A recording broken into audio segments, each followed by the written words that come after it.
I've just thought I'd make a quick video on reasonable force for all the glowies and the spooks and the normal little field operatives and the agents. Anyway, all the filthy bastards. Reasonable force. What something is to be reasonable force. Now, you have to. Each case is separate and it's gauged in its own merits.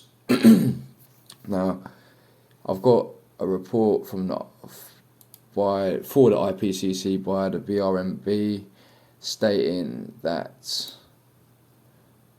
if you hit someone around the head when they've just shoved you, it's not reasonable, and the threat you receive has to be responded to proportionately, and once you've achieved compliance, you must stop.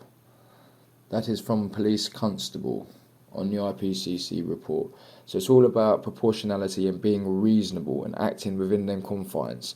Now, looking at this footage here, you can see that the police were getting shouted at and having fingers waved at them. That is not cause to be hit with batons or kicked. And you may say that people were hitting them. Well, if you take note, they were actually hitting them after they was kicked by the police. So this is the thing. So yeah, proportionality and reasonable and being reasonable. And to be truthful as well, if you actually read their literature, it actually states they're supposed to try and diffuse situations. They're not supposed to. They're supposed to think about what's going to happen once they've used their force. So, a bit of insight.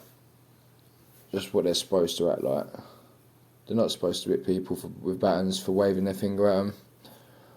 And even if they get shoved, they're not allowed to do it because it's disproportionate.